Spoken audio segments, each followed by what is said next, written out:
Going on now to Chapter 3, highlights of the chapter. First, our vocabulary check, and we can look at these. It's quite a few words, 16 of them, I guess. Relation, function, domain, range, standard, slope-intercept, y-axis, x-axis, solution, linear, slope, point slope, y-intercept, x-intercept, and then y and x. An ordered pair of an equation in two variables, if replacing the variables by the coordinates of the ordered pair, results in a true statement.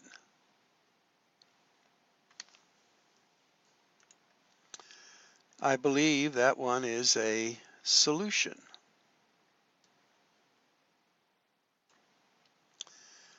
Okay, the vertical number line in a rectangular coordinate system is called which axis?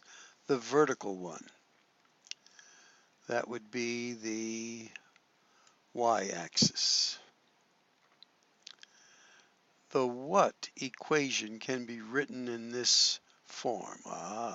It's one of my favorites.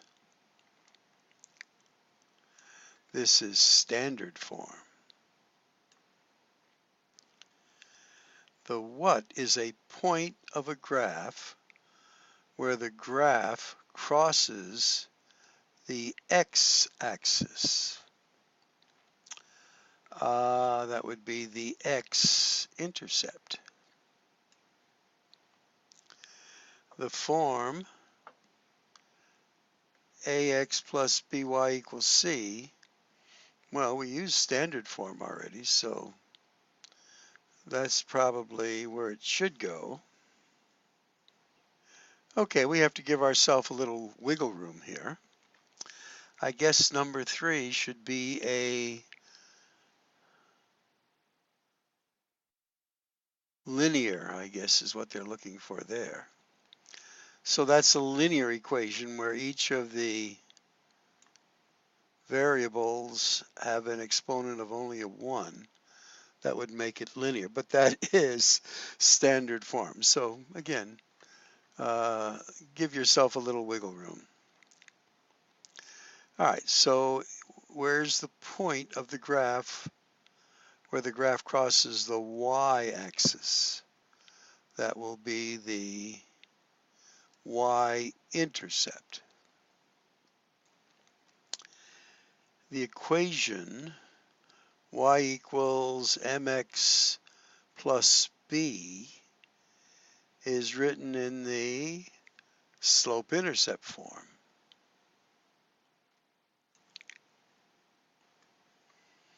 The equation here, this is the point slope form, where we have one point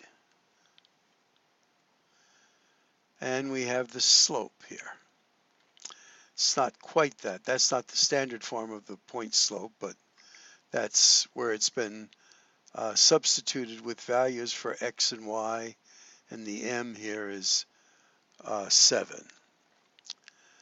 To find the x-intercept of the graph, and here let me just give you a little reminder.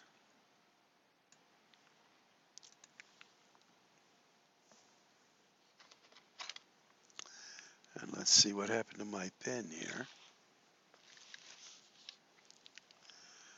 Well, if this is x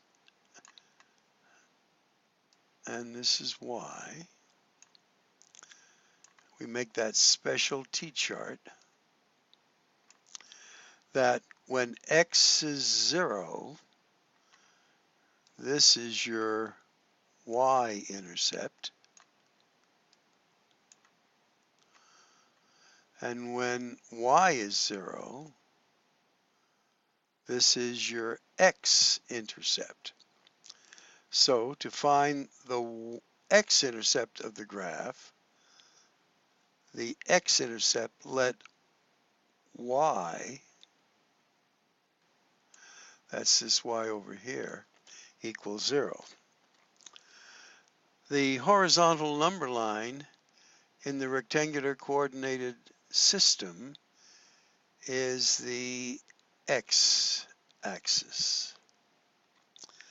To find the y-intercept of the graph, that would be this one, we let x equals 0. Okay. Still looking for my pen here somewhere.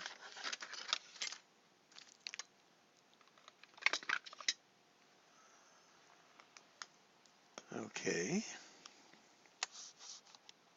I think I found it. There we go. I can write better with the pen than the mouse here. Okay, number 12.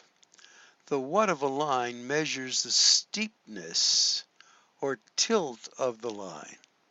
I think we know that is slope, and we use the letter M often for that. Number 13. A set of ordered pairs that assigns to each x value exactly one y value is called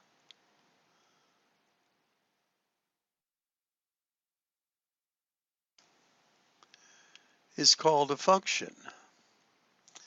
And when I gave you that in the lesson, I set it up a little different way. We said the x value is only used once. As long as that is true in a series of relations, ordered pairs, then it's a function. The set of all x coordinates of a relation, just the x, are called the domain. X values are the domain. And we know the range are y values, which I think is coming up here, right there. So domain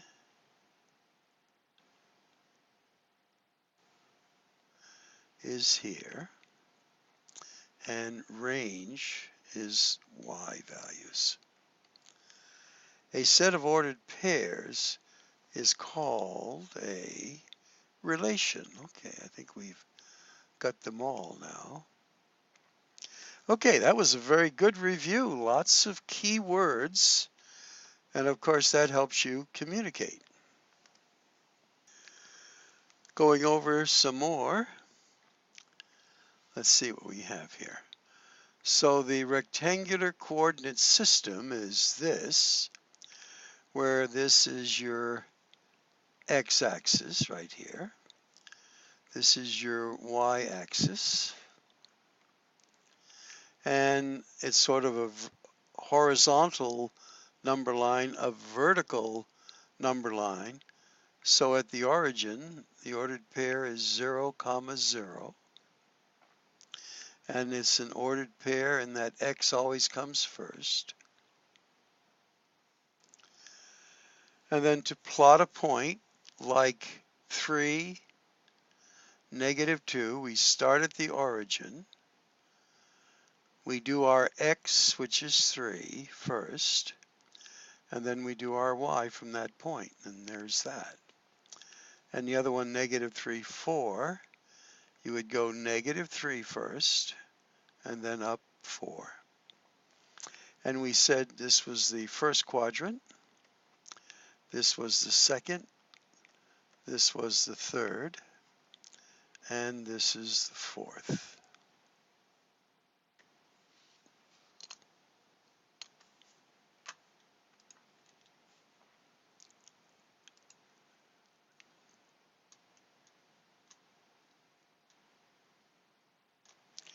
Now, we did things like this, where here's an equation in standard form, and we were asked, is this ordered pair x and y a solution for this? And we did so by substituting the x value, which is a -1 where the x appears, the y value, which is 5, where the y appears, do it, and then if it's true, then yes, it is. Okay? And if we had one member of the ordered pair like 0 for the x, what would be the y coordinate? Well, we would put the 0 where the x is, and then solve for y. And we end up with a y equals -2. And for this, you may recall, we used a t-chart, which I see many of you are using as you go around, as I go around. And then here we'd say x is 0, and then y is a -2 in this particular equation. Okay, then we went on to a linear equation in 2 variables. And when it's written like so, we call that standard form. Now, some other equations that we also mentioned was a modification of this. And just to give you a little review of it, this was standard form. This was an equation in the form of x equals a, which was a vertical line and whose slope was undefined, you may remember. And this one was in the form of y equals b, which is a horizontal line going through this y-intercept 3, and the slope of a horizontal line was 0. And this was in slope-intercept form, where this is your b value, which is your y-intercept, and the slope is a -1. So this was called slope-intercept form. So when we want to graph something like this, I had said a good method, if it's in standard form, would be do an x and y intercept t-chart, where if x is 0, y is going to be a -2.5 or a -5/2. And if y is 0, x is going to be 5. Now another way of doing that, of course, is to fill in this little t-chart here, but you could solve that for y. So you'd have a -2y equals, transpose the x over to the other side, a -x plus 5, and now you divide everything by a -2. So you get now a positive y equals a positive 1/2 x, because there's a 1 there. And then there is our plus, or I should say a negative in that case, yes. There's a negative down there. 5/2, which is a -2.5, which is what they have here as well. So from there, we would go over 2, up 1, but we have our x-intercept right there, our y-intercept. So again, sometimes it's difficult to plot. So if you plotted this one, which is right here, then as you go down, you may have to go over to this one so that that goes between the -2 and -3. And that would be the ordered pair down there. Because sometimes they don't have half units on the graph. Okay, let's go on.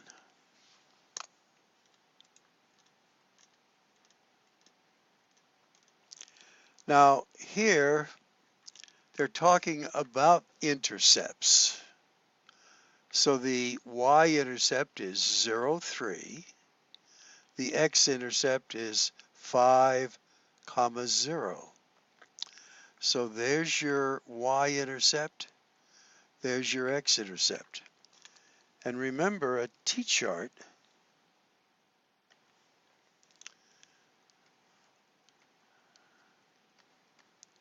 in which we solve for our x and y intercept.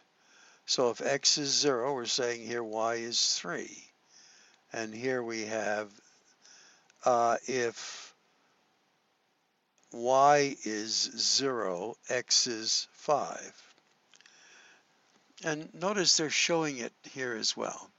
This is your x-intercept, where this is a, and that's 0. And this is your y-intercept, where this is b, and that is 0. Now, let's give a bonus point to someone here. What's the equation of this line? Well, you can actually pick it out right from the graph. We know it's going to be y equals some slope, and then our y-intercept is plus 3. So what is the slope of this? Well, first of all, since it's starting high and going down its negative slope, and right here we have a negative 3 units right there, and then we have a positive 5 units there. So the equation of that line would be a negative 3/5 x. Now a little later they sometimes ask you to put that in standard form, which you recall is ax plus by equals c. Well, what would the technique to do that be? Well, I just lost all my pens there. I was going to change color. Okay, so it was y equals a negative 3/5 x plus 3. Well, remember, standard form doesn't have any fractions in it. So the first thing I would do from chapter 2 is get rid of all my fractions by multiplying every term. How about by 5, though, not by 3? I got carried away with the 3's there. 5. So this by 5, this by 5, this because I want these 5's to cancel out. So I now have 5y equals 3x plus 15. Just by doing that. And then to put it in standard form, I take this term over to the other side. This becomes a negative 3x plus 5y equals 15. And if I didn't want my a term over here to be a negative, I would just multiply everything by a negative 1, and it would change all the signs. So this would be 3x minus 5y now equals a negative 15. Now, MATLAB is accepting this, and it should also accept that. And if they wanted it in SlopeIntercept form, what I have in red. But again, we're just reviewing skills that hopefully you are mastering as we go along.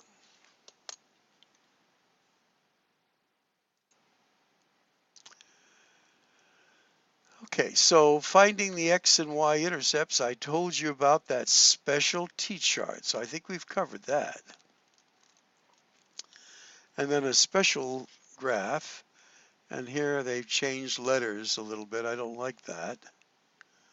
Got to go back to what we said. X equals A, and y equals B. They're using the letter C as just a constant of some type. So this is a vertical line going through the x-intercept at 3. This is a horizontal line going through the y-intercept at -1. And remember, the slope of this was undefined.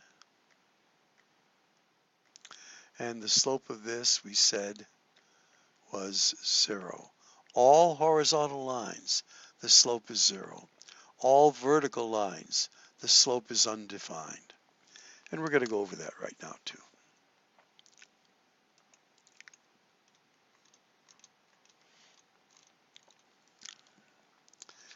So we had a special formula for slope that in all of my notes I was calling this formula 3, where if you have two ordered pairs, you designate one set as the sub 1s, the other set as the sub 2s. You could switch these around, same answer comes out. And then they're telling you that a horizontal line is 0 and a vertical line is undefined. And there they give you an example of working it through. If the lines have the same slope but different y-intercepts, they're parallel lines. And if one is the negative reciprocal of the other, that's a negative 3/2, and this is a positive 2/3. You multiply them and the product is a -1. We say the lines are perpendicular. Okay, again, this is just supposed to be a little review.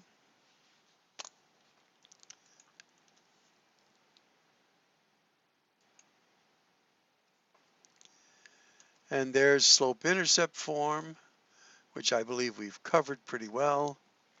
Let's just show you how to graph it though. So if we have, and I'll set up some a coordinate system here.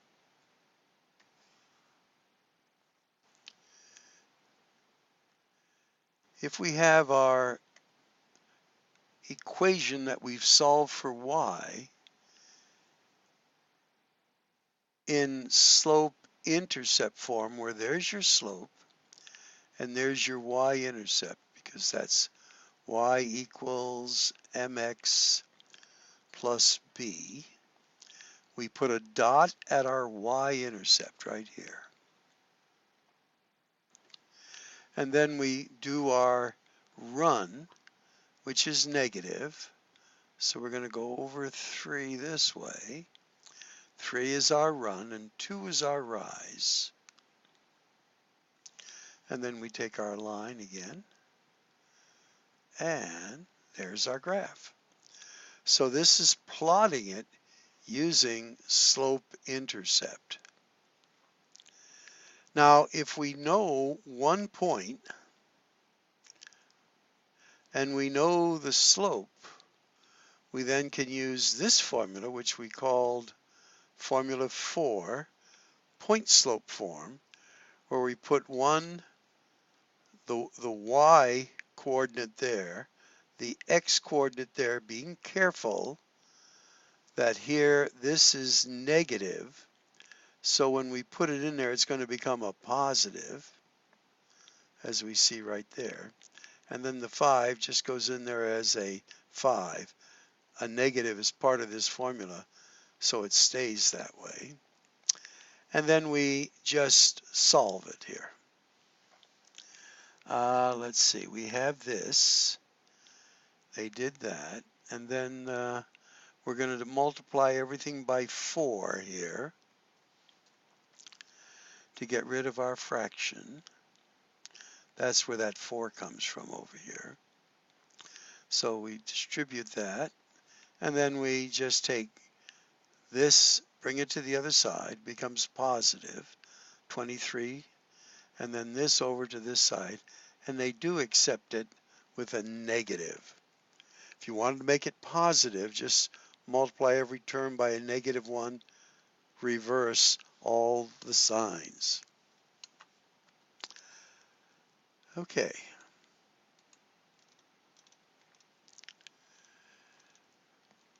Then we went on to the last topic that we covered, which was 3.1 0.6 on function. And here are the words. A relation, good example of that is an ordered pair. The X elements are the domain. The Y elements are the range. If the X value is used only once, it is a function in your relations. And then we spoke of the vertical line test, a very thin line going through over the face of the graph. Here it's intersecting in two places. Therefore, it's not a function. In this sort of wavy line here, as you move along, it's only going to intersect in one place. This is a function. And this was function notation here. F of x, so f of x is this. Find when an x value is 3, you replace the 3 wherever x is, and it gives you a 35. And I believe that's probably the last page. Yes. Now again, in your textbooks, there are many examples, but we're not doing those.